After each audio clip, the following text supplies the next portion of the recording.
Welcome to the Comic Room Pod. Hello, this is episode 16, 17? I think 17. I like misnumbered it, but this is the Halloween episode. That's right. We are cosplayed today. We have Reed Richards here. It's good to be here. And I am Matt Murdock. Yeah, this will be a fun episode. Yeah. I like the glasses. Yeah, thanks. I got them off Amazon. Those are cool. I was going to get a blind stick, but it just felt weird. I understand. Too much appropriation. It just was like, there's not like, I mean, I acted blind coming in, but like the blind stick, I don't know. I just felt like I'm buying it from somebody. I don't know. It just felt weird. I put it in my cart and I was like, maybe not. Yeah. I'm, if you're wondering, well, what is this? How are you Reed Richards? I'm Reed Richards from Fantastic Four issue number 96. If you look at the cover, it's there are actually two Reed Put it up right here. No, number 96. Oh, no, I'm saying I'll put it up right here. Yeah. Oh, okay. I'm like, where's it behind? Yeah, number 96. There are actually two Reed Richards on the cover. There's a actual Reed and then there's a clone Reed. And they're both wearing, well, you'll see. Yeah. So that's me today. I'm kind of just modeled after Netflix. Yeah. You're my lawyer. Charlie Cox, yeah. Let me close the door real quick and then we'll get rolling. Yeah, you don't really need a cane anyway because if you're actually Matt Murdock, it's just a ruse. You're seeing much better than anybody else. That's why it was a ruse until I sat down. That's right. Then you're like had to pretend. Yeah. So happy Halloween week, everybody. Yeah, happy Halloween week. This is coming out a few days before Halloween, but that's okay. Yep. Didn't put Do Not Disturb on my phone on. Oh yeah, that's a good idea. Let's see. I like your fit. Looks good.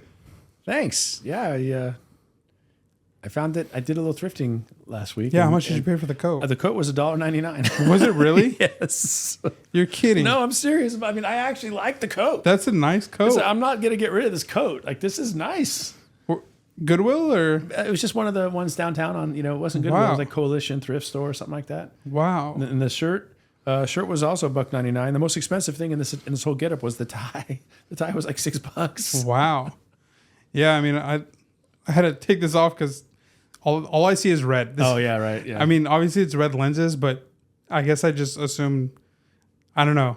When I put them on, it's gonna look normal, but no, everything is red. Yeah. And I guess you might think I'm wearing a wig, but this is my natural hair. Yeah, you did a really good job growing it out. Yeah, just for men. I got a special formula, and look at what happened. No, yeah, I got this. The wig actually is the most expensive thing. It was like $19 on Amazon, and I mean, still that's a pretty cheap. Cheap cosplay. I was trying to get it pushed down a little more on the top, but couldn't manage it. But the truth is, it looks pretty Reed Richards-ish if you look at the way he's been portrayed in the movies. And yeah, I like it. I think it does. It does look like the early 2000s FF. Exactly. So I couldn't quite get the military like flat on it, but we did a lot of work. My wife was about 2 hours before I got here.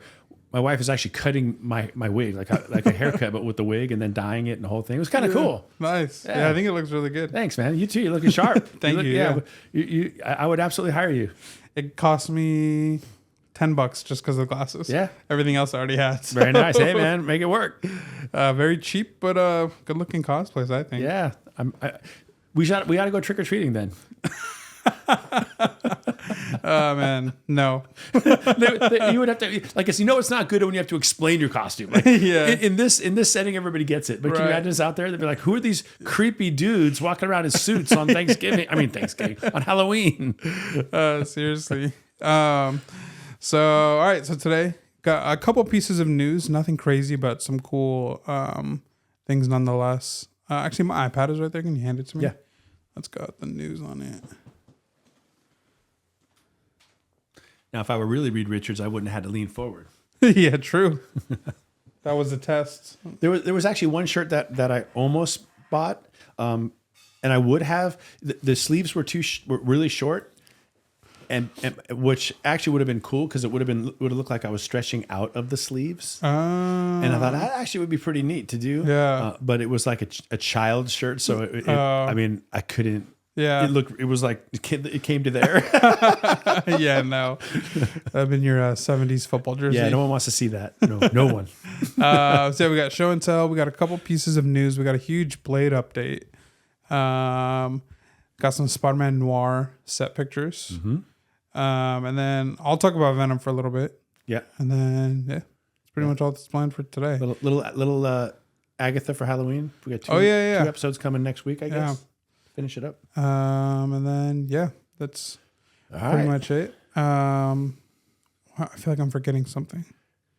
I'm up to episode 3 on Penguin, so I'm moving along. Oh, nice. I'm not quite to the magical episode 4 that everybody keeps talking about. Yeah. But I need it to be fresh, and I'll sit down and watch it tonight.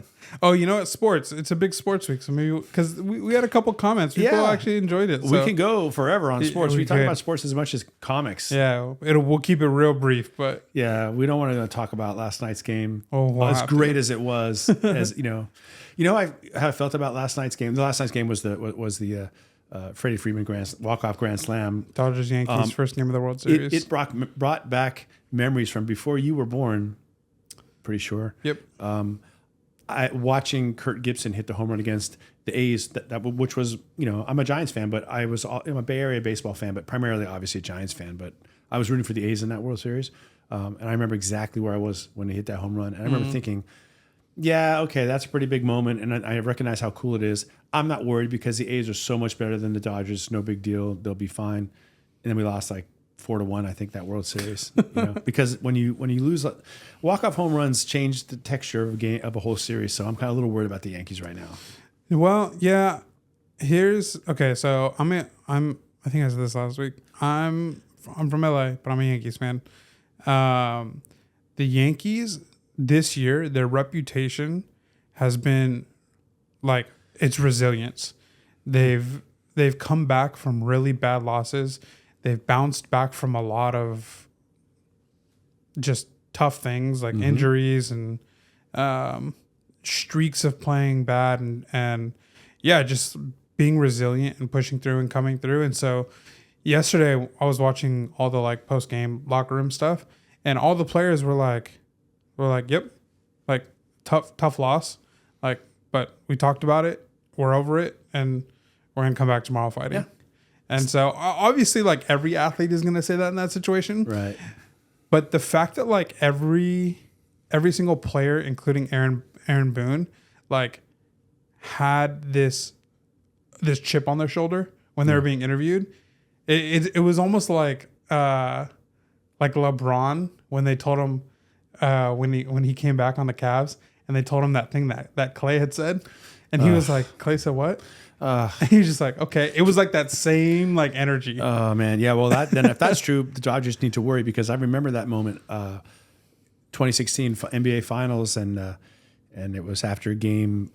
I think it was after game 5, and it was the game that Draymond got suspended, and Clay said, "Well, I guess LeBron, got his feelings hurt, because LeBron was saying, hey, Draymond called me this, and you really can't. I'm a grown man I got kids. I'm not going to let you do that." Yeah. And Clay, who's just the most mellow dude, at least back then, right?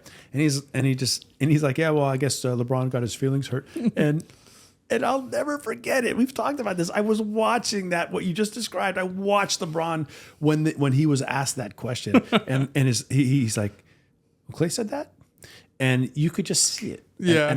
And I felt it. I was like, "Oh man." This is the greatest player in the world right now, at his peak, and now he's really angry.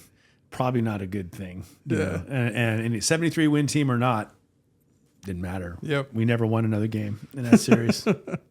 So that's kind of it. I don't think it was as intense, because that was just a crazy moment where you could see it just unlock. Yeah. LeBron was just okay, series is done now. It's mine. You could still see that chip on the players' shoulders where they're yeah. This is the World Series. They were almost this is how they're supposed to win. This is how you're supposed to take games in the World Series. This is expected. Yeah. It's not supposed to be easy. Yeah. It's not supposed to be easy to close out a game, right? 3-2 lead in the in extra innings doesn't mean you've won. You need to get 3 outs. Yeah. And those last 3 outs are done. So welcome to the comic book room, but we're here to talk about the World Series. But we're going to let it rip, man. This is where we're at, as they say. So I'm excited. I mean, the game is starting in 15 minutes. So Quick podcast and we'll watch. Yeah, podcast gonna be over. No, if we're looking at our phones, that's why, kind of stuff. So I'm excited. I think. I mean, they all looked confident. They didn't even Nestor Cortez, the pitcher who threw that pitch. Yeah. He was just like, he's like, I threw that pitch against Ohtani. I commanded it really well. It's exactly where I wanted it. He's like, I tried to throw the same thing to Freddie. He's like, I just missed it. He's like, I wish it was a little higher. He's like, and it's tough. He's like, it's not easy. He's like, but we got to go back out there. That's exactly, because I was at a play down at my school, and so I wasn't able to see that happen. But I had a friend sit next to me who had an Apple Watch who was getting texted by his brother, and he was like, bumped me, and he's like, and he's a huge Dodger fan, so he bumped me and showed me that the Yankees had gone up 3-2. And I'm trying to be cool about it. I'm like, oh man, sorry about that. That's tough. And then he shows me it's 6-3, game over, kind of thing. And what could I? And he was cool. Like that's how you do it with your friends, right? Yeah. If your sports shouldn't be bigger than your friendships, but most of the time.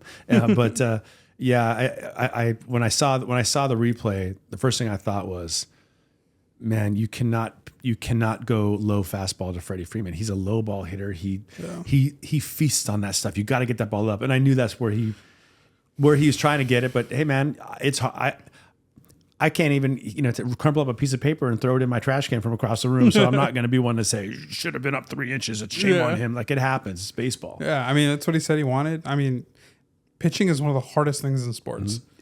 And then, and credit to Freeman, he hit it. Now, I know Freeman's had a really tough year, so, from the human standpoint, that's cool for him. Had a historic World Series moment. Grand Slam walk-off in the World Series, that's about as good as it gets unless it's Game 7.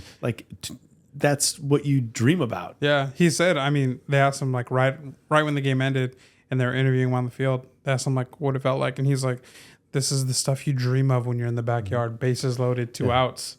Freddie Freeman is a genuinely good dude. Yeah.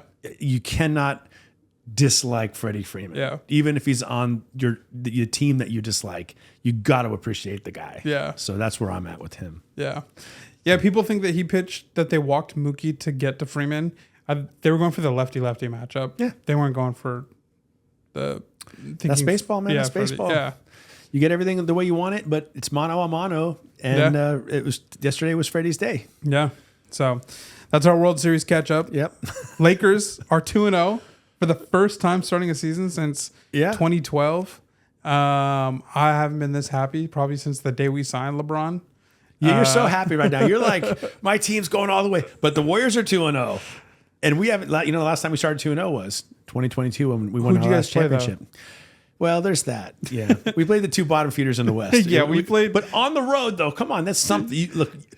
And we won by combined 45-point margins in these games. But yeah, Portland. So they're going to be vying for that number 1 draft pick. And then we went to Utah. So they're on the road. We won the games. It is what it is. You just got to beat the teams in front of you. Yeah. Yeah, we beat the Wolves and the Suns, which are 2. Oh, wow. Those are big. Yeah. Your wins are bigger than my wins. Came back from a 22-point deficit against the Suns last night. JJ Redick is the truth, man. He's going to lead us to a chip. Every time. Listen to this dude right here. He's the truth. Hold on. All right. Every time Braun has started a season 2-0, he's gone to the finals. The last time the Lakers started a season like this, they won the chip. Well, same with the Warriors. Let's go. Let's do it. Darvin Ham. You told me Darvin Ham was the truth. I never said that in my life. He told me the opposite of that. Yeah, I said that dude just, never mind. Okay. All respect to Darvin. I don't know. Maybe Darvin's a huge comic book. He's a huge comic guy, right? No, I'm just kidding. I don't know anything about LeBron. I heard that could be our segment into comics. We got to get LeBron on the pod. Yeah, LeBron tweeted about comics. So shout out LeBron, man. Yeah. Okay, I can't know if I can shout out LeBron. He's been my arch enemy, but props on the comic book thing. Yeah. I'll give you that. LeBron, read Court of Owls, because you said you like Batman. Read Court of Owls. Read Hush. Long Halloween? Yeah, Long Halloween. It is Halloween week. So. And read All-Star Superman. There you go. So there's your DC stuff. Awesome. If you want to read Marvel, Zdarsky, Daredevil. I've got all this stuff like stacked up on my to read list. I'm getting there. All right, so we do a little show and tell. Yeah. All right. You kick us off I'm gonna go here. first. Okay, so I went with a Halloween theme today. Big shock, right? I'm sitting here in a costume, so. But this is a cool book, man. This could be a sleeper, but I'm not going to call it a sleeper. It's my show and tell, but it's one of my favorite books, and it is House of Mystery, issue 179 from 1969. There you go. Nice. And it's a great cover. It's a Neil Adams cover. Yeah. You know, Neil Adams covers, if it's a Batman cover from 1969, Neil Adams or something like that, it's worth $1,000. If it's House of Mystery, somehow, it isn't for some reason. But that's a sweet cover. Yeah, that's cool. Okay, so I love that. It's also Bernie Wrightson's first professional artwork. Oh, and now that's a sweet double whammy, right? Yeah. So I picked up. For those who are listening. First off, thanks for listening. It is a 4.0 off-white pages. House of Mystery issue 179. It's kind of a green cover with a mystery in a kind of violet, and it's got ghosts and ghosts and kids on gables looking at it. It's just an awesome Neil Adams kind of spooky cover. He's great at those. Yeah. And so anyway, Wrightson cover. I'm sorry, Neil Adams cover. Wrightson art inside. First Wrightson professional work. Love it. It's just one of my favorite books. I'd love to have it in a higher grade, but I'm happy just to have it because it's kind of this convergence of historical things. Sweet book. Yeah. And I don't have a lot of House of Mysteries. I have House of Secrets stuff, but I'm not putting it there. No, yeah. I mean, you can for now. You're putting yours there eventually, but there it is, House of Mystery.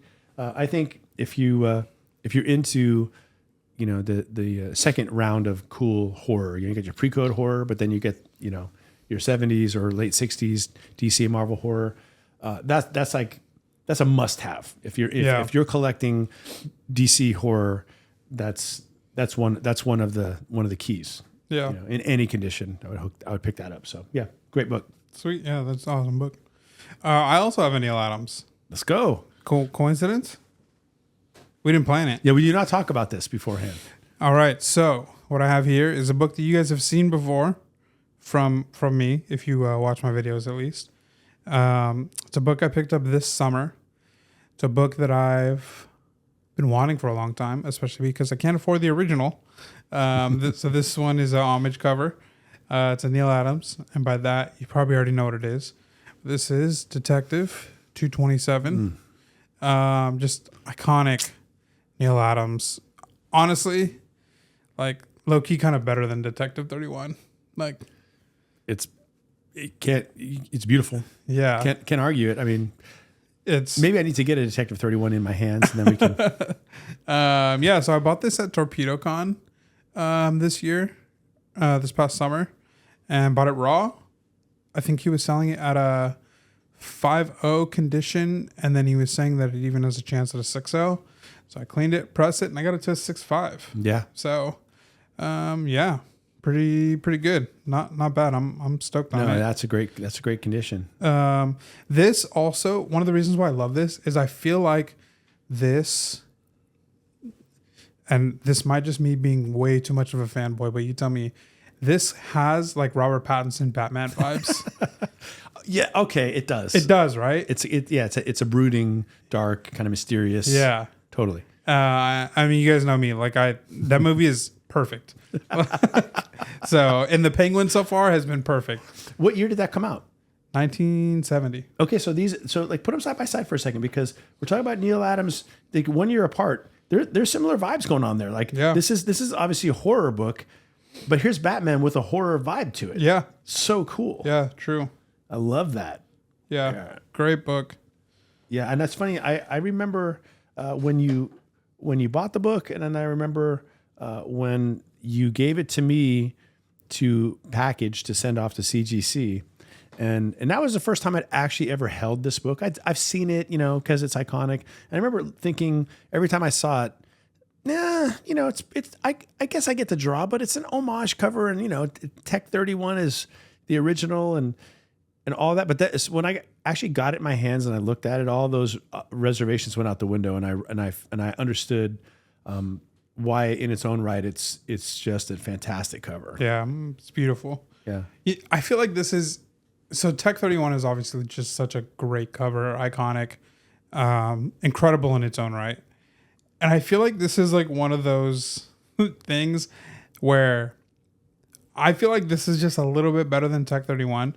And a lot of people probably be like, dude, you're crazy. Like that's, it's Tech 31. Like that's always going to be like the GOAT. And I feel like it's one of those things where it's like the older version is obviously iconic in its own right. But we live in a world where things progress and things should get better. Like people learn from the greats of the past and then they build upon that. And I just feel like that's exactly what Neil Adams accomplished here. Yeah. Is he took what was great about Tech 31 and he just leveled it up with his own Neil Adams touch, which everybody loves. So you have to give Tech 31 some special nod because and I don't know who the artist was who did it, but he wasn't basing it on anybody else, like to my knowledge, right? So he, as the originator of this concept, gets extra props. For sure. But I understand exactly what you're saying, and it's like this one is more kind of looks more fluid and natural, where the other one, the Batman looks a little stiff and looks a little squared off. I love the colors of Tech 31, but I mean, I'm not gonna disagree with you. It's a beautiful cover. Let's see. Tech 31 creators. Bob Kane? Was it Kane? Okay. Yeah.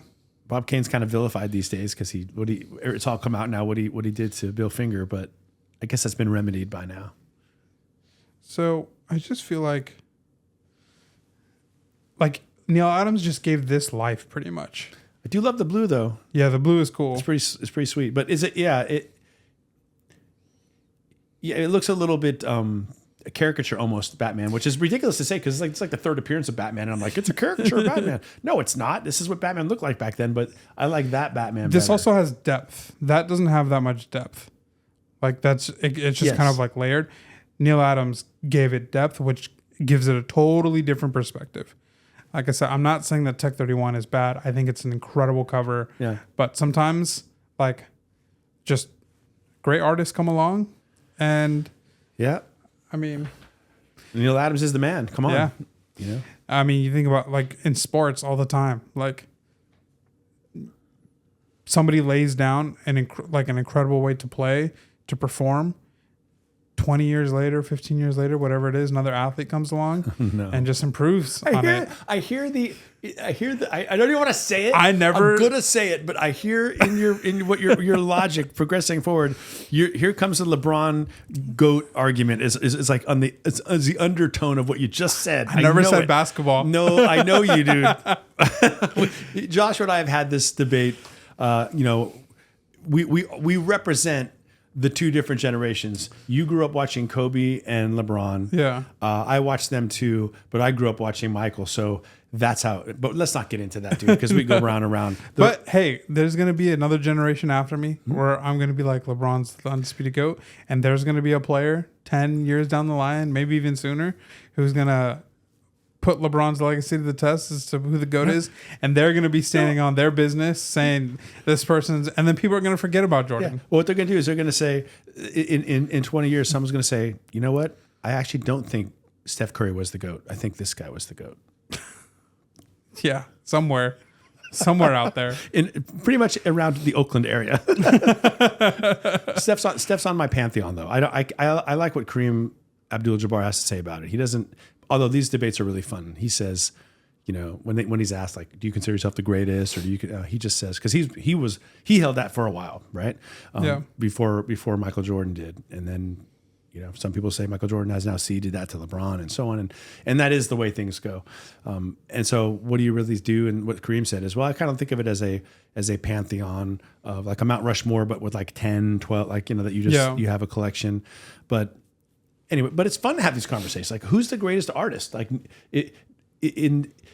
ironically, or not ironically, it's not irony, but in the 1970s, when artists aren't truly acknowledged almost until they're gone. I think Neil Adams has seen he's always been considered one of the greatest, but since his passing, the value of his books has certainly surged. But I think even as respected as he always was, he's even more respected now because he's gone. Or Dave Stevens is another example of that. But with sports, it's different. Sports is it's more you're in the moment because you're seeing them perform. Yeah. So anyway, good stuff. The GOAT. Who is it? Let us know in the comments. Who's the GOAT? Who's the GOAT artist? Who's the GOAT writer? Who's the GOAT basketball player? And we already know Joe Montana is the GOAT football player, so we don't need to have that. No need to discuss that. Tom Brady went to my high school though. Oh, that's right. And so did Barry Bonds. Let's go. Who went to the greatest high school of all time then? That's got to be me. True. The greatest sports high school. The high school I went to, I was the 10th graduating class, so I'm not anywhere near that conversation. All right, so on to news. We got some set photos from Spider-Man Noir. I think I showed you some a couple weeks ago. It was just Nicolas Cage kind of doing his thing.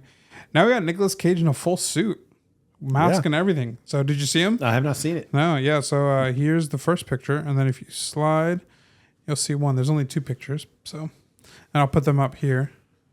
Oh wow! So you guys look at what he's looking at. Swipe. Ooh, that's cool. Yeah. That's like almost like Stephen King Dark Tower. You know, I mean, it looks just like the cover. Spider-Man Noir was, especially that second picture. Yeah. Wow. Beautiful. I love it. Yeah. Wow. Super cool. I have to say though, I'm I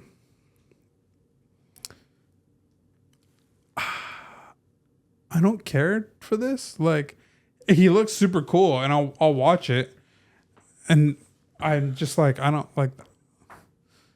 know. Like I'm not like a Nicolas Cage fanboy. Like he kind of had his resurgence, and like I haven't seen too much of his new stuff. I know that one with the Dream movie. I don't know what it's called, but the one where he like pops up in everybody's dreams. Yeah. Apparently that one's really good, but like he was never really that good in the movies that I watched growing up. Yeah. So I'm not like I haven't been impressed. So I haven't given him a second go around. It's fair. With some of the newer stuff he's done. One of my favorite, definitely one of my favorite movies of all time. Certainly one of the all-time great holiday movies is Family Man, which he stars him, and it's like it's a spin-off of It's a Wonderful Life. It's Don Cheadle, Tay Leone, and Nicolas Cage, and it's just so. Debbie and I watch it every year, a couple times. Sometimes we'll bust it out in the middle of the summer just because and that he's so good in that. Yeah. Oh man. But yeah, good for him getting a little resurgence. Yeah. So I mean, Spider-Man Noir. I don't know. I guess he's old too. Like, so it's going to be like an older, like detective. It's going to be a period piece. Cause I love it. It's going to be in like the 20s or 30s Yeah, that's or whatever. Cool. There's a Thing Noir comic book too. Oh yeah, that's right. I don't know if they're related. I haven't really investigated it. Like if it's kind of part of the same series or they just coincidentally happen to be named the same thing. But it looks like Ben Grimm's walking around in what looks like Humphrey Bogart overcoat and the whole thing. Yeah. So it's kind of cool. Yeah. So I'm just saying that because I am open to being like surprised. I'm gonna watch it because it's a Spider-Man property and I'm interested, but it's Sony, so who knows? And it's Nicolas Cage, which I watched the National Treasure movies and like a couple other stuff that he was in growing up, but it's like I'm not nostalgic for him. So, yeah. It makes me feel so old when you say I watched National Treasure growing up. I'm like, I feel like that came out just a few years ago. I know that's not true. I mean, yeah, you were watching them while your daughters were growing up. I realize. It's just so weird. So that's that. I don't know if there's a release date on that, but I'll watch it for sure. Sure. And if it's great, I'm always down for any Spider-Man property to be great. Yeah, of course. It's any movie that does well feeds back into the hobby that we all love. So yeah, our books go up. But more importantly than that, because they can come back down. It draws more fans into the industry, which we're all for. Yeah. So last piece of news, a Blade update. This movie has been in development hell for a long time. Mahershala Ali was cast as Blade 2019, 2018, somewhere around there. So he's been attached to the role for at least 5 years. 4 to 6 years, essentially. No, it would have had to been before COVID, so it would have been 2019. or 2018. Yeah, so 2018, 2019 was when Mahershala Ali was connected to, or was cast as Blade. The movie then goes into production. Mahershala Ali voices in the post, or was it? It wasn't a post-credit scene, was it? On the end of Eternals, when Oh, so you're the guy who saw Eternals. I was wondering who it was. Eternals is a crazy overhated movie. Okay. I don't know why that movie gets slammed. Okay. That movie is so good. Are you serious? I'm not disagreeing because I've not seen it. I'm just like, legitimately, are you kidding? Like, for real? Legitimately, it is one of the best Marvel movies. Well, then what happened? It has, I don't know why the internet hates it. Genuinely. Like, They just wanted to hate it? the fact that like Eternals 2 got canned is crazy to me. Like, it's not just a star-studded cast. The cast is so good. Like, they're all incredible actors and actresses. It's so, like, it connects to like the beginning of the world essentially, and how like the Eternals have origin like, of Thanos and stuff like that, right? Like I don't remember about Thanos. I mean, Eros is in it at the end, and that's his brother. But like, you talk about like how civilization like comes together, and it's like how the Eternals were like there, like in Mesopotamia. Like, you see some of that stuff like in Mesopotamia, cool. like, and because the Eternals, they all have like different abilities. All right. And Phastos, who's played by Brian Tyree Henry. I feel like there's one more name in there, but he voices Miles' dad. He's in Atlanta.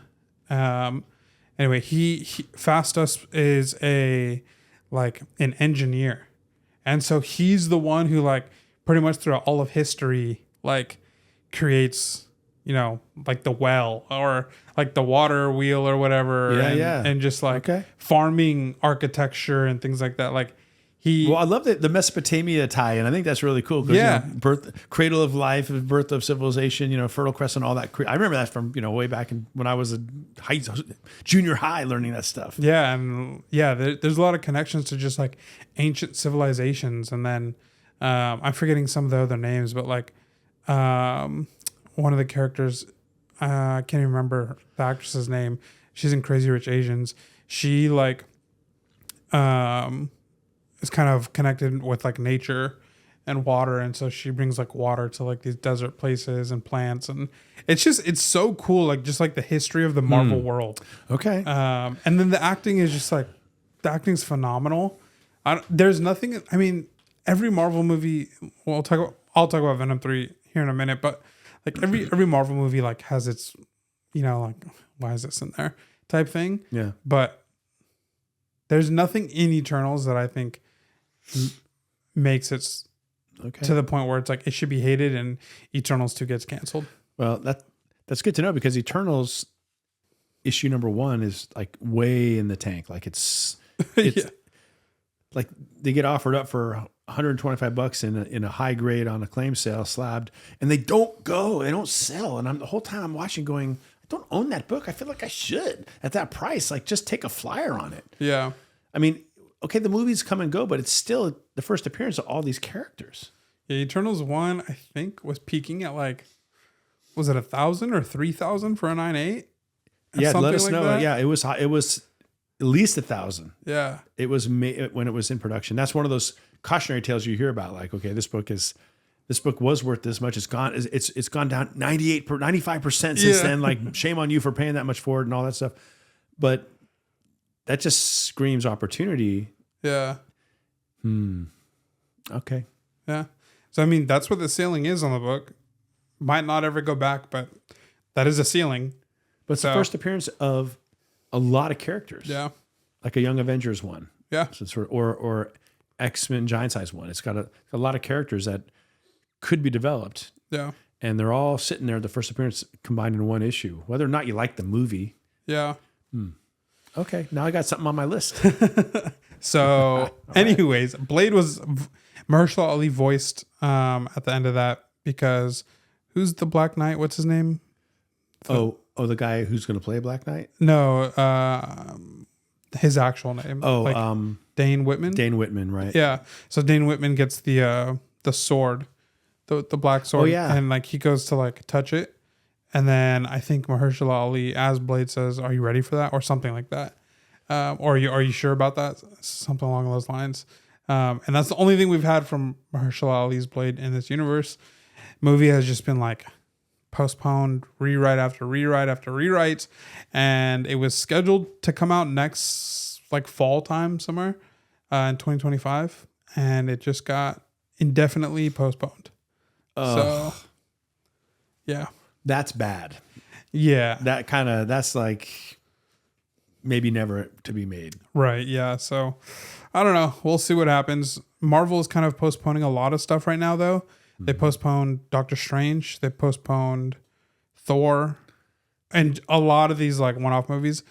Apparently, the rumor is that they just want to get the multiverse saga done with, so they're just going to try to get Doomsday and Avengers Doomsday and Secret War out, done, conclude the multiverse saga, and then move on.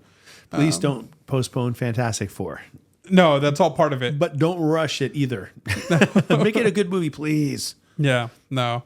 I think it's good. Okay. Because they exist in another multiverse. So they have so from Deadpool, then Deadpool and Wolverine, Wesley Snipes becomes prophetic when he said, "There's never been. I'm the only." What did he say exactly? Yeah, there's never gonna be another Blade or something like that. Yeah. Yeah. Everybody brought that meme back when it happened. Oh, that's nice. So, yeah, that's all the news for this week. One big delay. Blade, couple other side ones, but those were never really like, I think those were just like slated. I don't think those were like had scripts or anything yet. But Blade has gone through a lot of scripts, obviously a cast. And there's a lot of anticipation for it. It's surprising that they maybe they won't. Postponed is not the same as canceled, and a lot of people want to see the movie, so that's a recipe for them making a movie. Yeah. There was a rumor, I don't know, that came out shortly after this announcement, but I couldn't corroborate it with anything. But apparently Mahershala Ali had said that he likes where the script is at and that they're happy. Now they just have to find the right time for it. So I don't know. I couldn't corroborate that with an official journalist or news outlet. So take that with a grain of salt. Yeah. But yeah. Okay. Well, we'll just wait for the next shoe to drop on that one. I don't know. Yeah.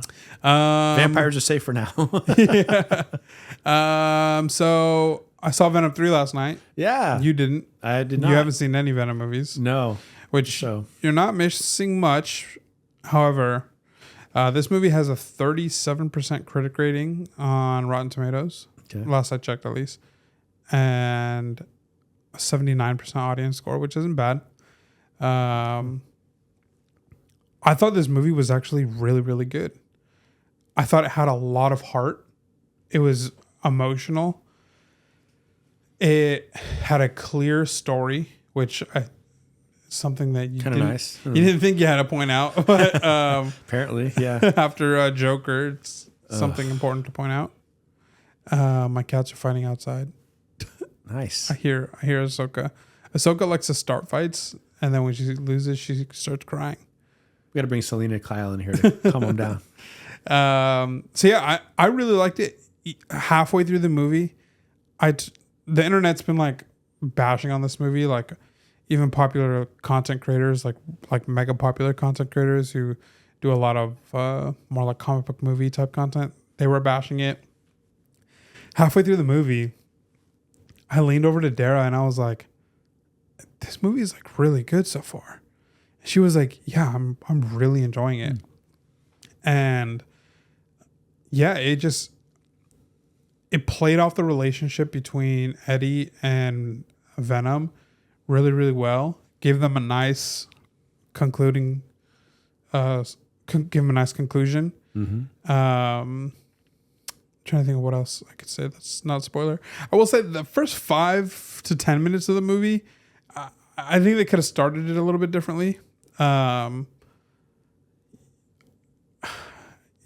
I'll get into that when I get into spoilers. But other than like a couple like writing, like things, just like cheesy writing. That is, I mean, at this point, it's just notorious in these comic book movies. Like, some of these just like really cheesy jokes that just like make it through, and they just like, I don't know why these movies have serious moments and they just want to like throw in a joke to lighten the mood. It's like, don't lighten the mood. Don't. I don't know. So this movie had one moment like that, and then it had another moment where I was literally like, okay, here comes a joke. And a joke never came. So I was like, oh, okay, that's good.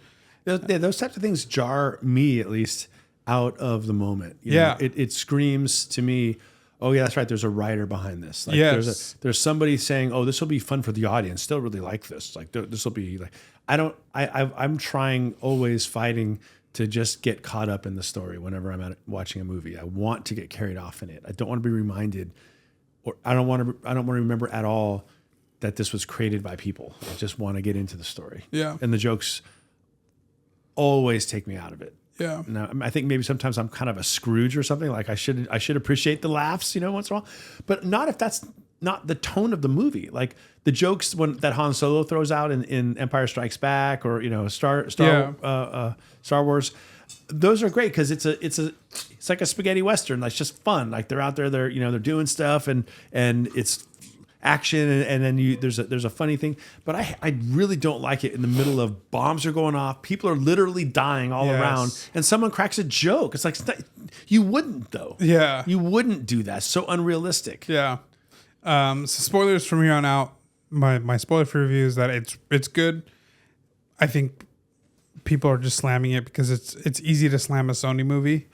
But I will say that they shocked me on this one. Good. I'm glad. They cooked. Unfortunately, they cooked, because although this movie is good, I still don't agree with a Venom series having a Venom trilogy with no Spider-Man. That makes no sense. That is a little bit like, how do you do that? Yeah, and I still think that what Sony is trying to do doesn't make sense, because they're turning all of these Spider-Man villains into anti-heroes. I think I said this like last week or a couple episodes ago. So it's like when they finally meet Spider-Man and it's supposed to be this Sinister Six build-up, it's gonna be so weird, like as a viewer, because you're gonna be like, wait, I like these people. It's the sort of Sinister Six. So that's why I say unfortunately they cooked, because while it is a good film, like in a vacuum, in the universe that they're building, it's like, ugh. Yeah. Gosh. They're gonna be emboldened to do it more. Exactly. Yeah. So the movie starts off literally off the bat, Null's talking, and then you don't see his face until the very end.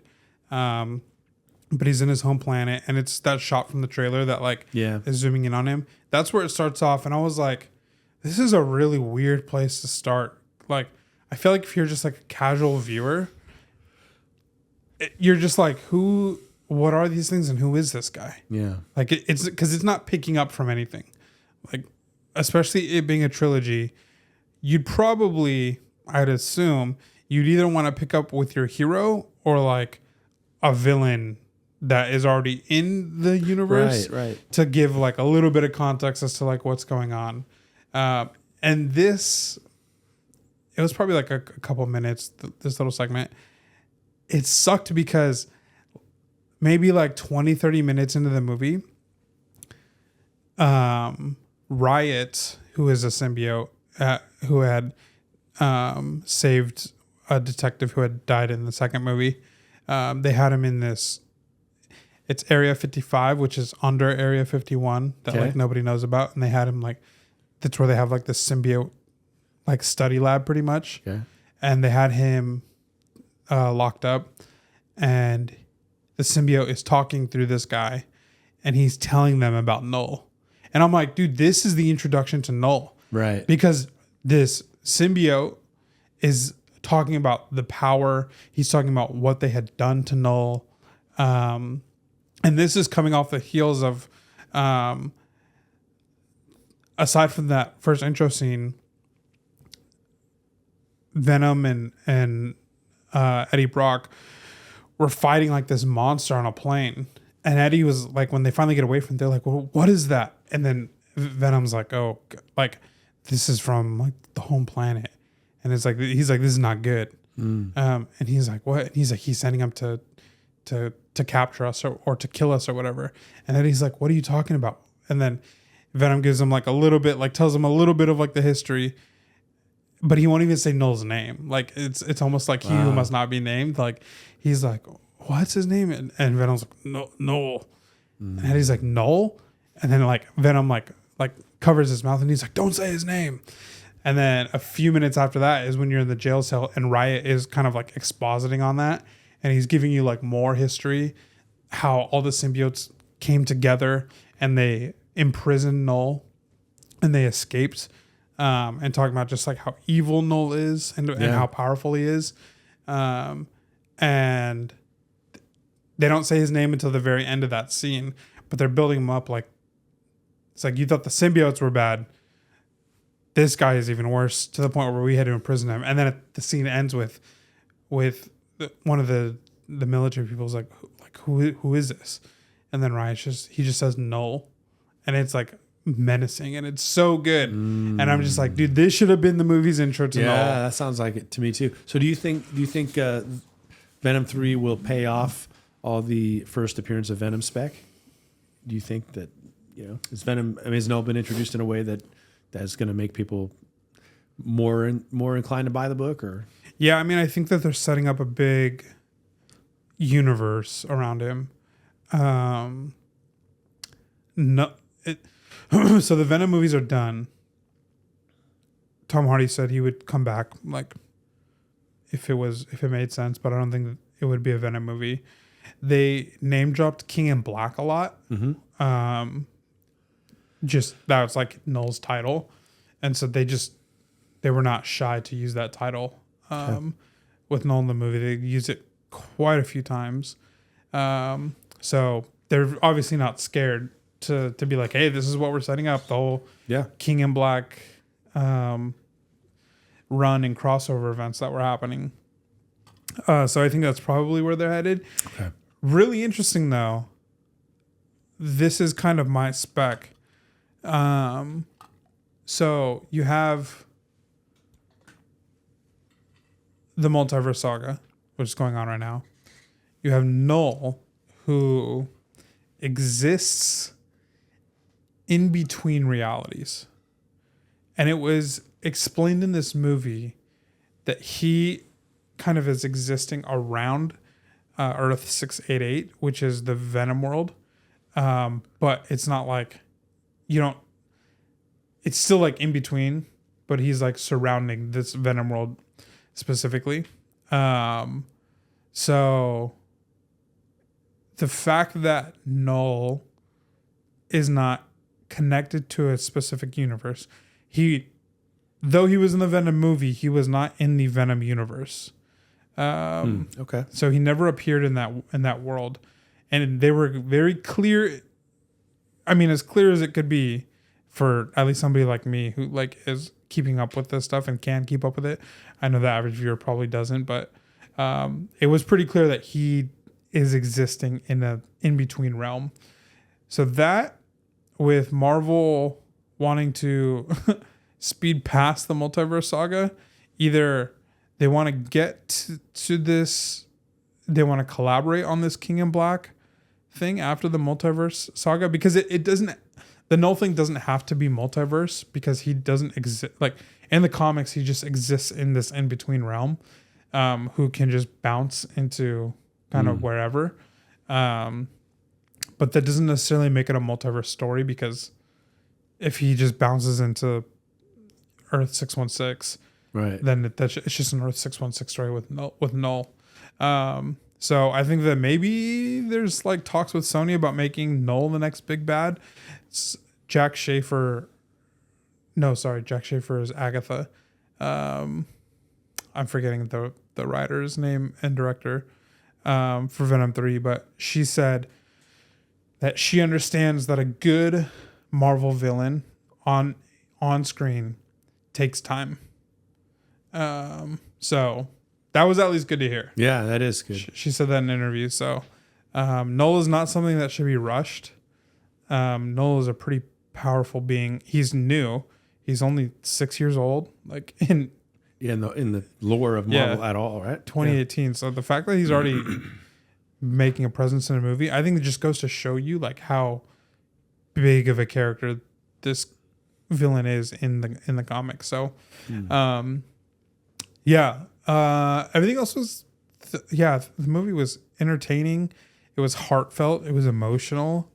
The joke that they said, or that I didn't like, is so they're in Mexico, which if you remember from the No Way Home post-credit scene, that's kind of like where he transferred into.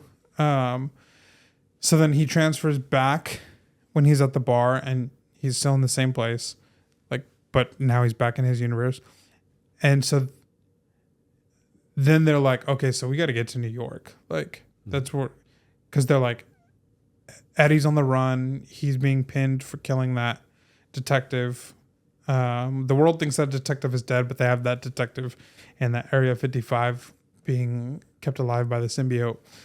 So they're like, okay, we need to get to New York. Try to get to New York. They can't. But as they're leaving to Mexico, or leaving out of Mexico, they're walking and they hear some like cries. Yeah.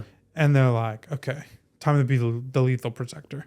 And so they like go and they find it, and they find a bunch of dogs that are like part of like a dog fighting ring. And then some of the locals come in and they're like, hey, you shouldn't be here. But because you're here, like, now we have to kill you. And Eddie's like, look, I'm just wandering. Like, you probably should just let me go. Yeah, you think? And they're like, no, we can't just like let you go. And Venom's like, all right, say when. And Eddie goes, okay, when. And he starts fighting them and he beats them all up. And then Venom's holding them with, his gooey arms that he can extend. And he's holding the 4 guys up in front of him. And it was a really good fight sequence. And then like Venom like peels the head back so you can see Eddie's like half of Eddie's face, half of Venom's face. And they go into this like Eddie and Venom were gonna say we are Venom. But they just like couldn't sync it up. And it was like this joke because Eddie was like, we are. And then Venom would be like, Venom. But it was just like totally like mistimed. And it's like, dude, if you just like, it was probably like a 20 to 30 second like joke of them like not able to like sync it up. And I've seen some people say like, oh, this is just to show that like, they're at the end of their story and they still couldn't get in sync. But it would have made the ending a lot more powerful if this fight sequence, if they were in sync. Like, if they were just like both with their voices and just being so menacing, saying we are Venom. And if they just first try and knocked it out of the park, because right after that, Venom like eats all their heads and like rips their heads off. So it's like, imagine just like, we are Venom. And then he just like bites their heads off. Like, that'd be crazy cool. Yeah. The joke. Yeah. It's just, that's the part of the Venom trailers that I've seen over the years that I'm like, Dad, I'm not interested in that movie because too much goofiness from the Venom's voice. And I'm not up on all the reading about these symbiotes like you are, but just feel like the way he's portrayed in the comic book, he looks pretty menacing to me. Like, I mean, he's that Lethal Protector cover, like he's like, or when he's got that cover where he's standing on top of Spider-Man. Yeah. Like, I just don't, that voice doesn't go with that presentation. So that voice is like specifically used when they're making a joke or something. But like when he's like telling him like, where he comes from and like Noel being back there, his voice is actually like pretty good. Yeah, you were saying that last episode, and I'm down with that. That's what I want. That's what I would be down for that. But this whole like, well, oh shucks, we didn't get it right. Let's try again. It doesn't. It's a disconnect to me. Yeah. Granted, I haven't seen any of the movies, so I might be just talking nonsense. But I still think this is where it really falls flat for Sony, because this is where it needs to be connected to Spider-Man. Like, Venom is too much of a hero, like in these movies, and he never went through that villain arc into anti-hero. So when you're watching these movies, he's not an he's just a hero. He's like, I mean, he kills people, so that might make him an anti-hero, but he's put up against these villains, and he only kills, like, Eddie only lets Venom, because Venom needs to eat human brain, because I forget why. But Eddie only lets him kill, like, criminals and like really, really bad people. So he's the Dexter of the Marvel universe, yeah, or the pretty Sony much universe, or whatever we're talking about here. Yeah. So even then, it's like, yeah. I mean, I don't know, but anyways, you don't have that full arc of like villain to anti-hero, so of like earning that in a sense, because there's no Spider-Man, there's no.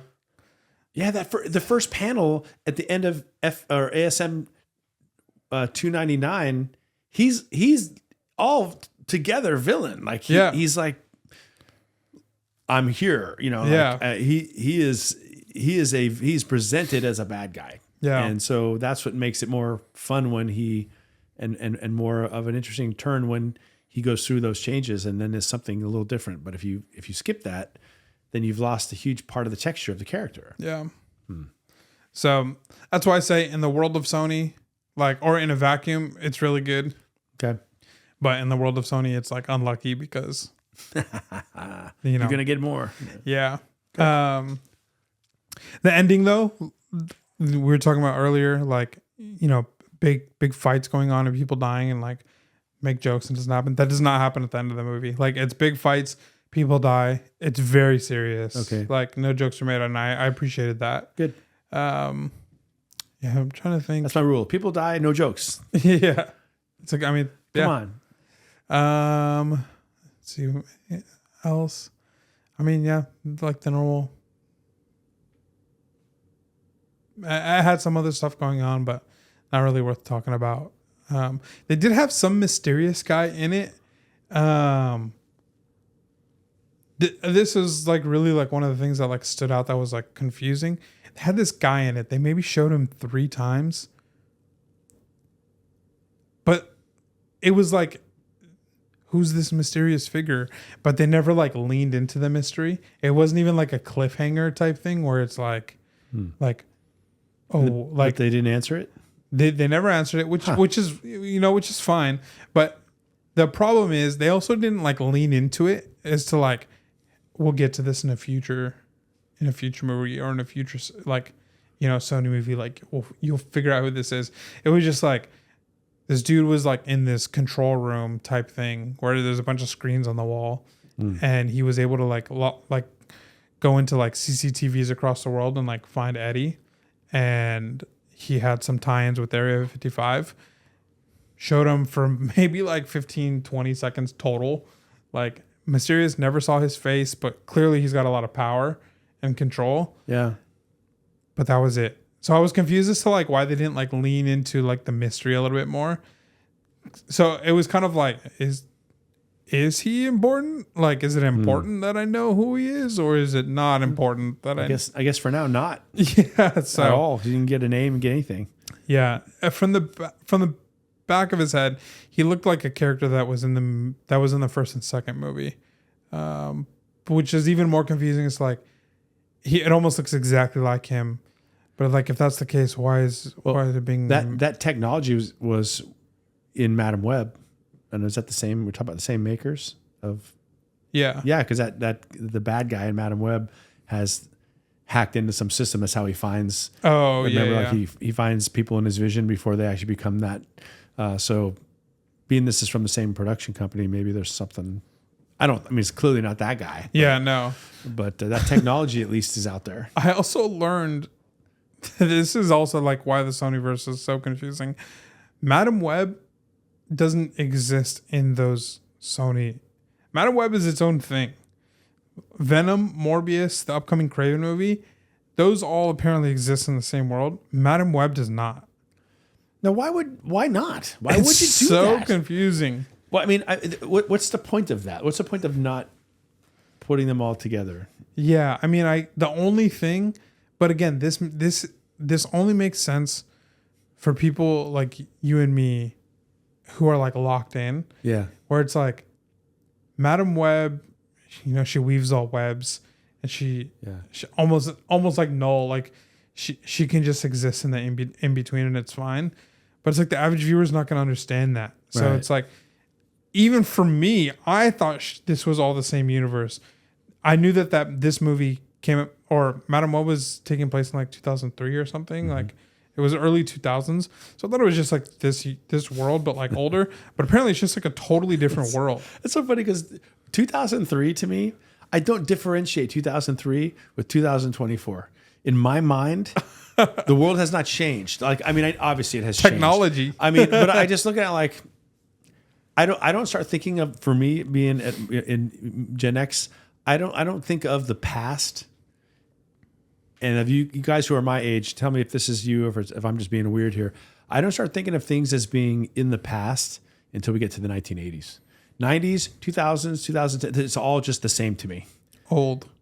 No, it doesn't feel. I don't think it's old at all. I just think it's like you're old. Well, I'm not going to argue it. Well, what do you mean? Look at my hair. It's only got a little gray. What do you think about the wig, man? I think I'm going to wear the wig to work on Monday. I'm going to roll up in it. Dude, that'd be funny. I'm like, yo, let's go.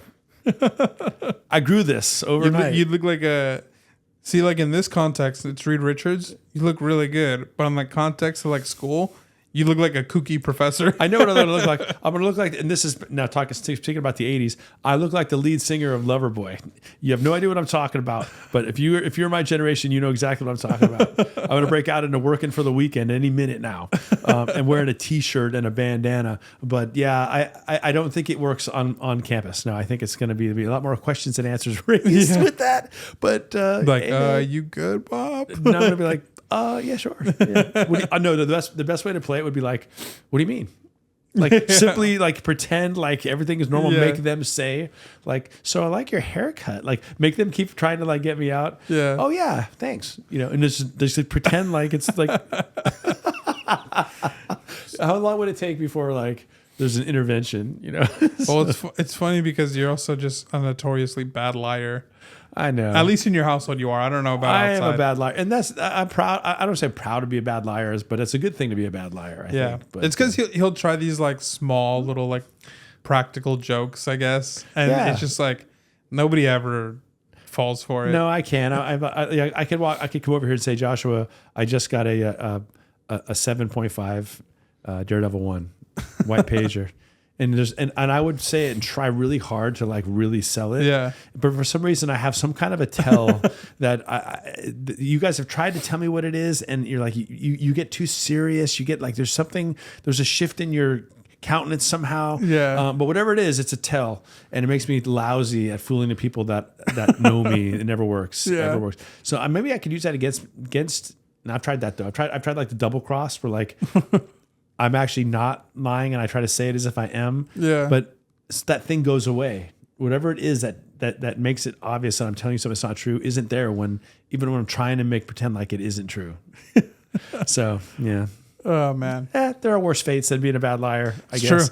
True. Lying is bad. So lying is a bad thing. We don't want to be good liars. So I'm not a good liar. Yeah. Overall, Venom. I say go see it. Listen. My wife, she loves to watch these movies with me because she knows that I love watching them. Mm-hmm. They might not be her favorite, but she knows that I'm enjoying it. So like she enjoys it, but it's most of the time it's like a one and done for her. When we finished watching this movie and we were walking out, she said, I would rewatch that movie, which from her is like pretty big time. Right. So I'd say if you haven't seen it, go watch it. I think it's a good watch. Yep. I didn't spoil the ending. I don't think I did. No, I don't know. I'm not aware of what the ending is based on what you said. But I did give some spoiler stuff, specifically in regards to Null. But the end fight scene is pretty cool. I don't know what the heck Sony's going to do next, but we got Kraven coming out in December. I'm actually excited for that because Kraven has not yet been attempted on screen, and I'm actually again. I am upset that this is being done without Spider-Man. Kraven the good guy. Yeah. I mean, look, he can be like a freedom fighter for animals. Like that's... I'm saving the rhinos. And I'm all for it, but you know. Yeah, like that's fine. But it's like, at the same time, it's like, this has to be the same dude who sees Spider-Man as the person he needs to kill as his final hunt. Like, it is the ultimate creature to find and kill. As in, like, either I have to kill Spider-Man because he's the ultimate threat, or he's worthy enough to kill me, so I will fight him, and if I lose to him, then I will die a worthy death. Like, that's kind of like his whole thing. Either like cool. Either I fight him and I kill him and I prove how worthy I am, or I fight him and I die and I die a worthy death. I die a Hemingway death, the way Hemingway used to write about it. Yeah. A good death. So yeah, I just don't know. I mean, the setups are fine, but again, the question, even at the end of this movie, okay, all the good things I say about this, even at the end of this movie, you're just like, who's the Spider-Man of this universe? Like, is it Andrew Garfield? I hope so. Like, I mean, because I love Andrew Garfield's Spider-Man movies, but is it Toby? Like, I don't. Is it Tom Holland? Like, are they gonna end up fighting Tom Holland? Are they gonna fight Andrew Garfield? Like, I don't know. And so, I genuinely feel like even if Sony just connected these villains to a Spider-Man, it would make them a little bit more, like, just slightly more enjoyable. Maybe they will. Same reason why I said maybe it's coming in Craven as like a twist. Maybe. I doubt it, but you'd be stoked. You'd be really happy. Yeah. So yeah. Okay. That's that. I'd say go watch it. Before we move on to Agatha and Penguin, let's see if there's a score. Oh yeah. I really want the Yankees to win because I want a long series. Oh, the game starts at 5. Never mind. I thought it started at 4. Okay. So we're good. No score yet. No pitch. All right. So on to Agatha then. Big reveal this week. Spoilers for Agatha episode 7. Yeah, I think so. There's 7? 2 more to go. So whenever episode 7. So yeah. So here's the thing. I like it. But what happened are we going right into spoilers here? Yeah. Okay. So spoilers. I've said all along that it's been fun. I'm enjoying it, and I am, and it hasn't changed. But what happened with the last episode to me it has a pretty strong indicator to me as to what's not working about it, and what that thing is we had what was trying to be a pretty emotional death scene with Lily, and that you get her whole kind of sort of origin, and like, and then she dies, and she dies a sacrificial death and a whole thing. So all that's there to make you care. I just didn't care. And I feel like, I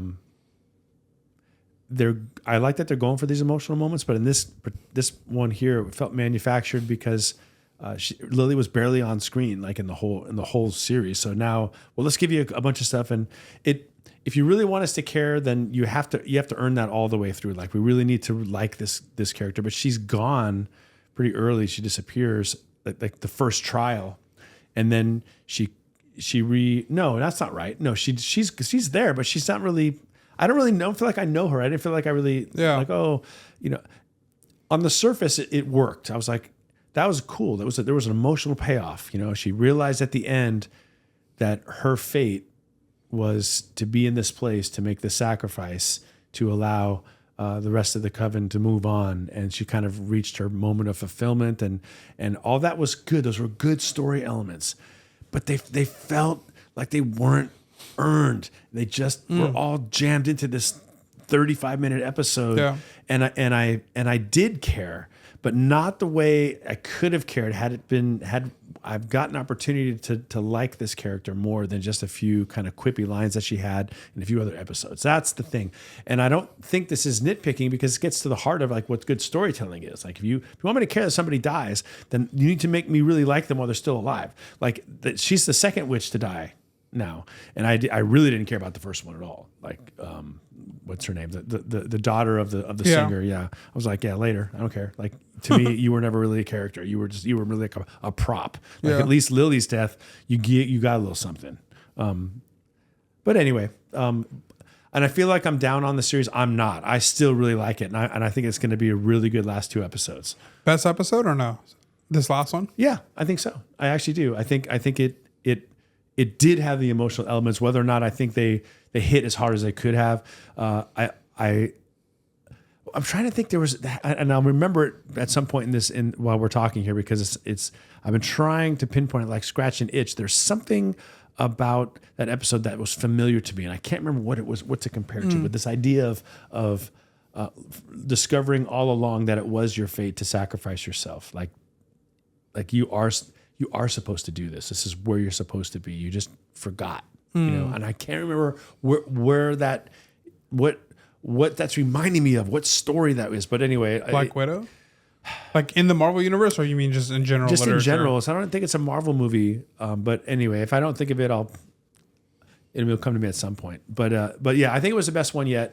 Now it's pretty straight ahead. You've got Agatha and you've got Teen or Billy. Yeah. Gonna go to the end of this road now, and Jennifer. She's last surviving. And Jennifer, and what is waiting for them? Yeah, Jennifer. You get hints that Jennifer is going to come into some fullness of power at the end. I thought that was hinted at in this one. But yeah, I'm really excited for the last 2 episodes. Even though I just started off on a negative, I liked it. It was good.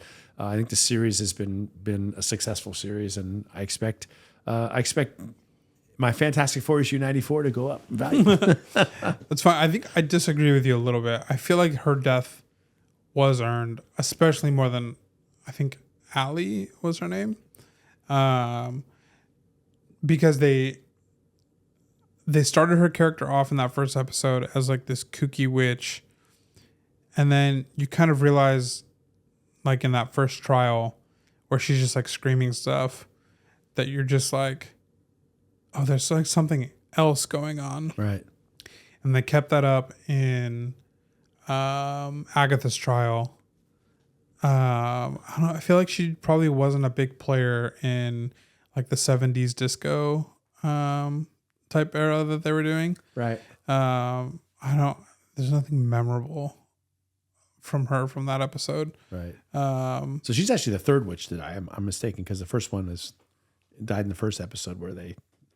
Oh, yeah. They didn't get her the antidote in time. Yeah. But with it, yeah, she was no witch, so. Right. She wasn't.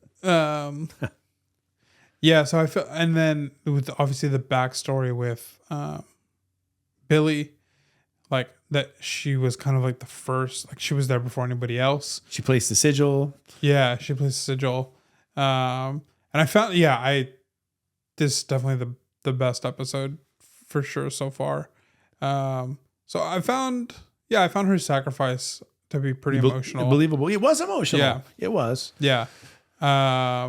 And yeah, I think like her, like all that, like, how would you say it? Like misplaced prophetic words. Yeah, that was pretty cool. Yeah. I feel like that was like the string that like tied it all together, at least for me. Is because that wasn't just like a one and done thing. She did that across a couple episodes.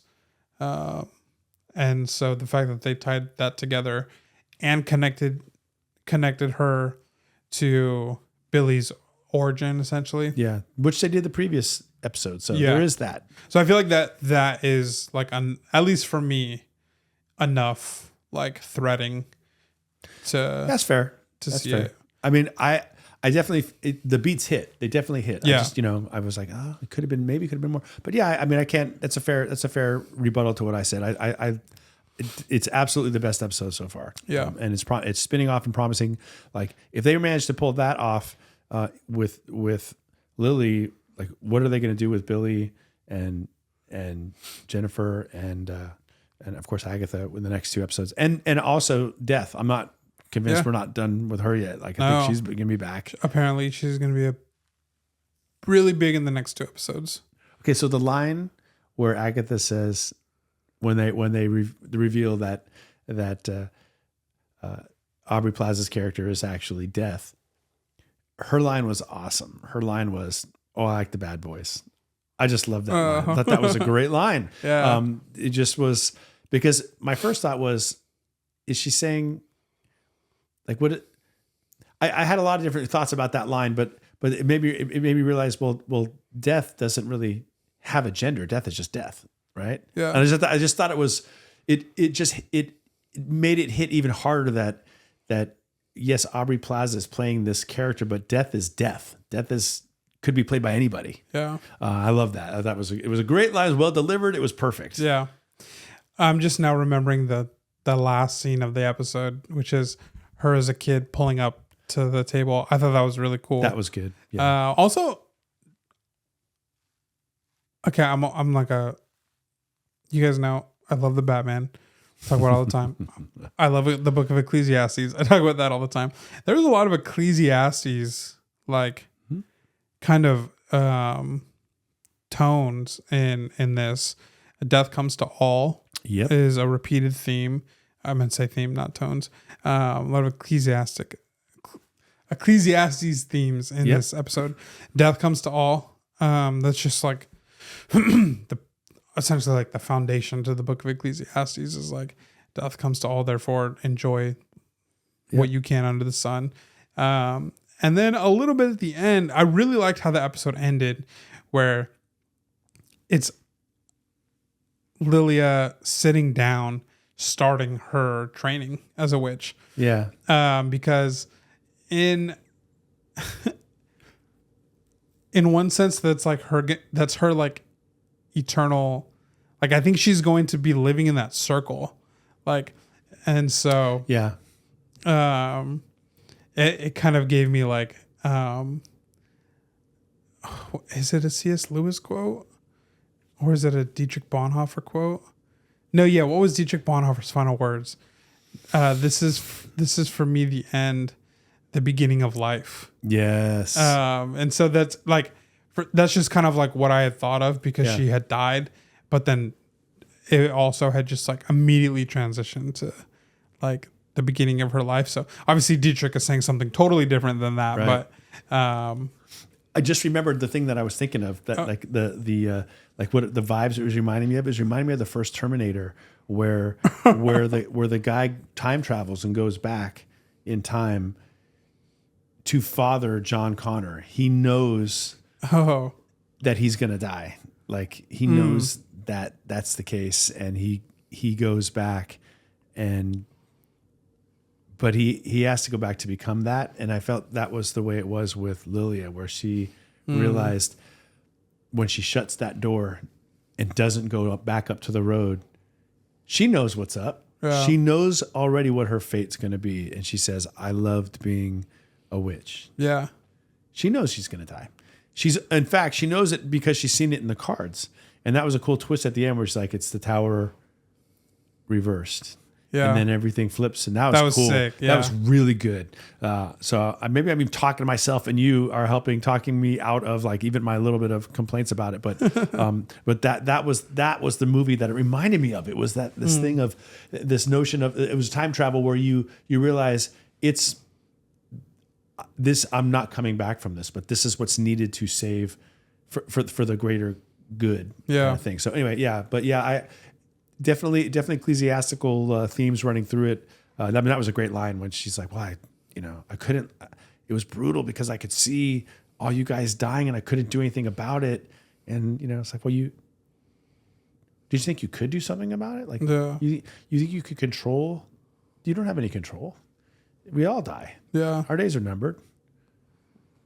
Death comes first. It's just that was, I'm truly, honestly up in the air as far as I don't have any idea what they're going to do with the next one. It's like I can't even guess it. I feel like I'm on a roller coaster. Normally you can kind of start to see and project where it's going. I really don't. Like maybe I'm just blind to it, but I don't have any idea. I can take some guesses, but the truth is anything could happen. Yeah, the biggest negative for me in the show, and this is them just connecting it to WandaVision and the Marvel world, it's Billy and Wiccan. You haven't liked that guy from the beginning. No, and now there's rumors there's going to be a Wiccan show. And it's like, I'm just like, man, he's not a good... I mean, we're 7 episodes in. I've not been impressed with his acting. Like, his performance hasn't... Yeah. It's just not been great. It's more like a guy playing Wiccan. Yeah.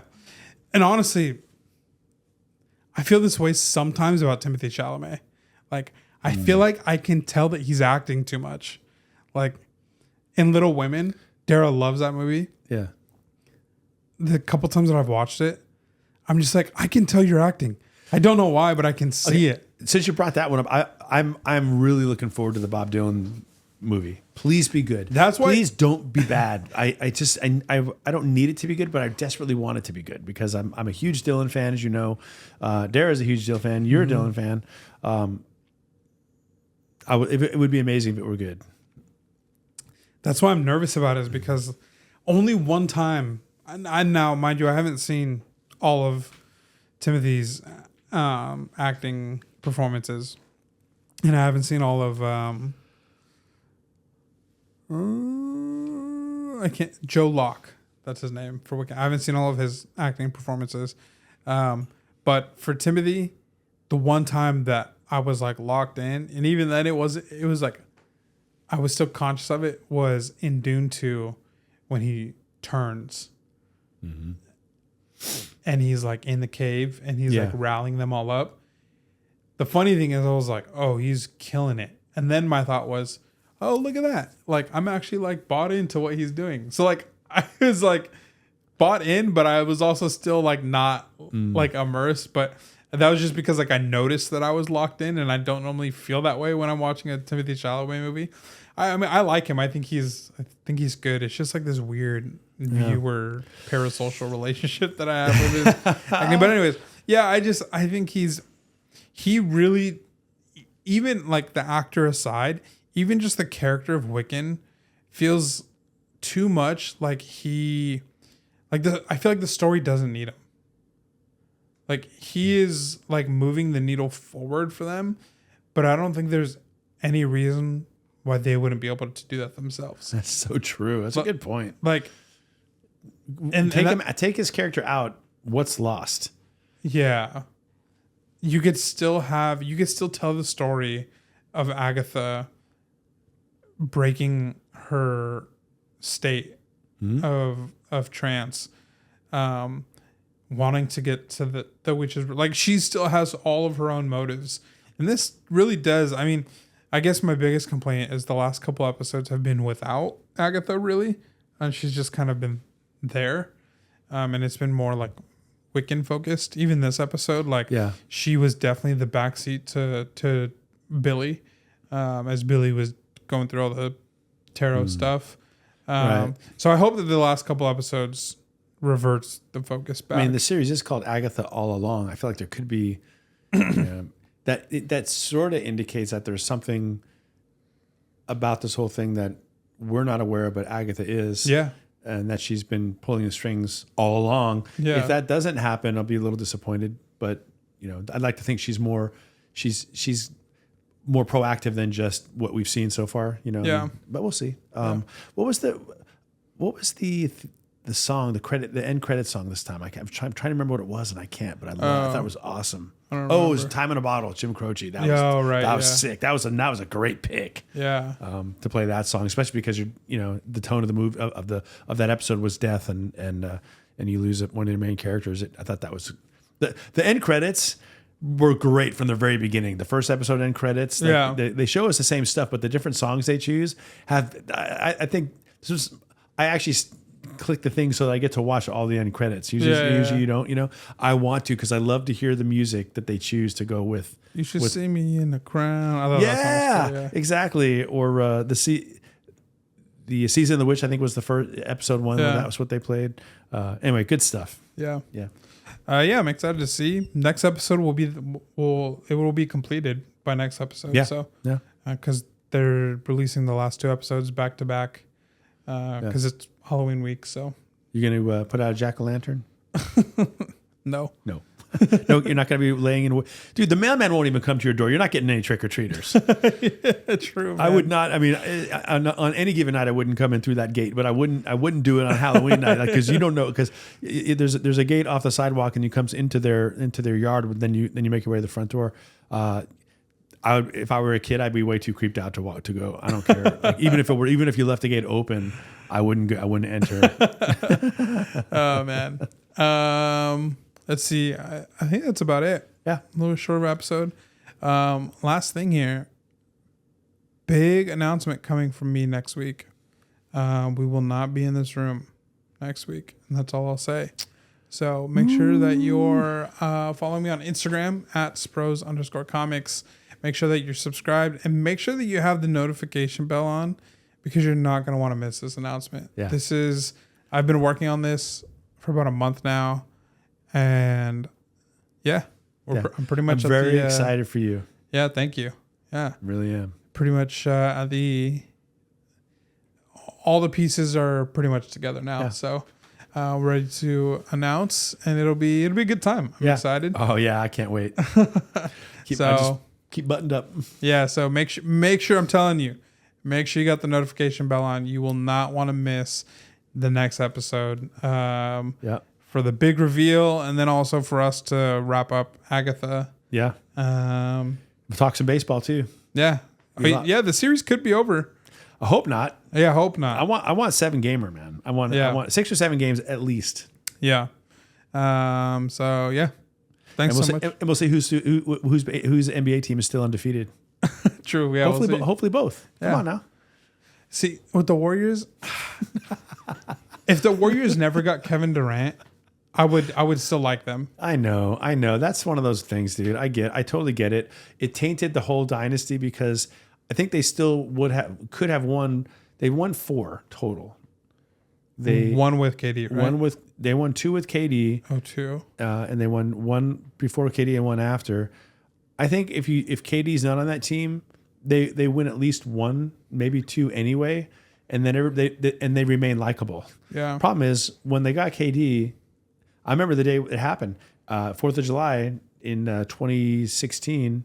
KD signs. Makes this announcement on social media, and I posted on social media. I just posted a white flag. I said, "Here's a flag for the rest of the NBA teams." Because how are you going to beat this team? They just won 73 games. They didn't win. They somehow didn't win the championship, and then they don't. Then they add KD. I mean, they lost Iguodala, but they're adding one of the top 2 players in the league, top 3 players in the league to this team, and then they just were unstoppable. They should have won 3 in a row, if not for all the injuries that happened when Toronto won it in 2019. And unless you were a Warriors fan, how could you like that? How could you root for it? Even I understand that. But you're a Yankees fan, so come on, man.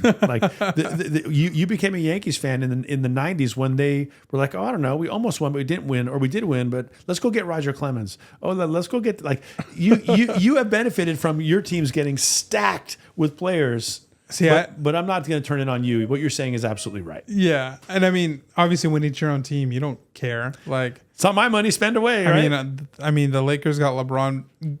Granted, we gave up everything. Yeah, you did. We had a bum team for a long time.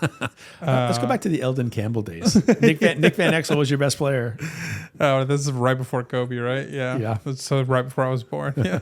You're glad you weren't born yet. So. But I mean, I lived through. I became a Yankees fan in 2008, and then signed Stanton. Yeah, that was a big one. I can't think of any other big. You signed Soto. Still young though. Yeah, but no, man, he was already a superstar. He was a superstar and a World Series champ with the Nationals. Now and then he went to the Padres, and then. I wanted the Giants to get him, and the Yankees got him. The Yankees always money, baby. But this is get your bread up. Get your bread up. I mean, yeah, that's right. I have no problem with the team working within the rules to get to give themselves the best chance to win. The Dodgers, I hated the contract that Ohtani got. I mean, baseball's got to tighten that up. Yeah, that's ridiculous how they manage that. But credit to the Dodgers organization because they figured it out. And you could say the same thing about the Warriors in 2016 when the salary cap moved and they found some way somehow to add KD to that roster. But I'm with you. If they hadn't done it, I don't think they would have not won at least one, if not two, of the championships that they won anyway, and they would have stayed largely a likable team. But how could you? Like, I get it. They were the big bad at that point. Well, Except for me. For me is the last thing I'll say because it is like a half sports, half comics podcast. I know, it's so funny. For me, what was so amazing about that Warriors 2015 team was it was all homegrown. Like, and you just like that was unique in this era of sports in general. Like you said, you have the Yankees who you could argue buy a lot of their championships. You had the Heat make the super team. Yeah. Even the Lakers three-peat, like they get Shaq. Shaq wasn't the player that he was yet, but I mean, he was Orlando. Shaq was a crazy big man. Monster. Yeah. But didn't have any Anyways, so you just had like this homegrown team, which was so unique in this era of sports. They win, they lose, and then they just like sign a superstar, and you're just like, kind of let something special get away there. Oh, man. So it's like I'm mad at them for that, and then I think naturally, especially, I'm definitely more of a Lakers fan than I'm a Yankees fan. Yeah, I know when you just start winning like that, even as a kid, and then again when they did it in 2009 and 2010, like people are just gonna start to hate you because it's like you're the team that's winning. So like it's also just like inevitable. Like the Patriots, it's inevitable. Even now, I'm starting to hate Mahomes. Like, but so am I. But I'm a Niner fan, so I have like legit like intimate reasons why I'm so mad. For me, I'm just starting to hate Mahomes because I'm just like, he can't keep doing this, can he? Like he surely like. I mean, it's the same thing people say about LeBron, but for me, it's like I got rose-colored glasses or whatever. You literally are wearing rose-colored glasses right now. Where it's like, LeBron making a crazy dunk with his son on the court is like, that's pretty sweet. He can keep doing, like he's about to be 40 in December. How is he still doing this? That's not the same for Mahomes, but you're just like, football is such a different sport. Joshua, you haven't seen me play basketball.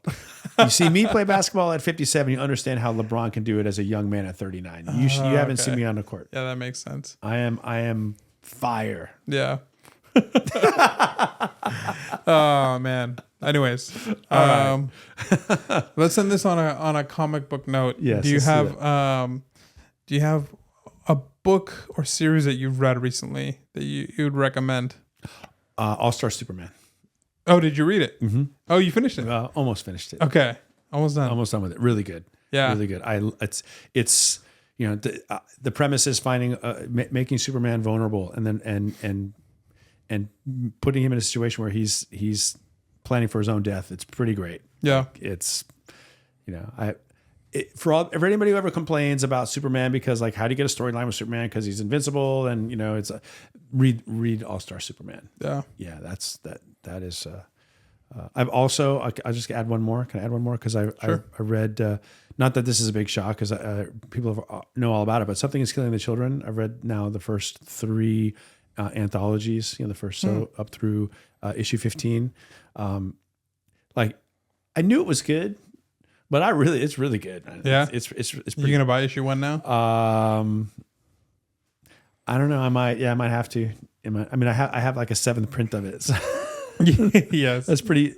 I think I might spring for a first print of that. Yeah, I feel like everybody who collects has some printing of that one. I have a couple. I have the David Max. I just don't know how they're gonna make a miniseries or a movie out of it because all the deaths are gruesome and they're children. So like. It's hard enough to see that on a comic book. Yeah. But then again, they managed it with the Hunger Games. Yeah. HBO has to do it. HBO's got to do it. They're the only ones who can get away with it because I think people just expect that type of content from HBO. Yeah. So there you go. For me, Ultimate Spider-Man, the new one, I think it's really good. Jonathan Hickman is just the GOAT. I mean, I don't know, like the modern GOAT. Yeah, world building master. It's funny how like GOAT is like it's all time, but it's always like I always just use it for like eras. Yeah, he's the all time great of this era. He's the GOAT modern. That's fair. keep it interesting. I mean, I got Hickman trade paperbacks on that you got shelf me a right couple there. of Hickman, FF Hickman. I haven't read those yet, but I will. Yeah, Hickman, he's just so good. And the Spider-Man stuff, honestly, like if you like Spider-Man and you read Spider-Man, you're probably already reading this. But if you've dabbled in Spider-Man and you're just like, some of his recent stuff in the last like 10, 15 years just hasn't been hitting for you, this is it. Because it's a totally fresh take on the character that still honors everything that it needs to honor. Like, which I feel like is such a difficult thing to do. Yeah. For a character as iconic as Spider-Man, who essentially, like, when you're writing the character, you have a lot of rules to kind of stay within.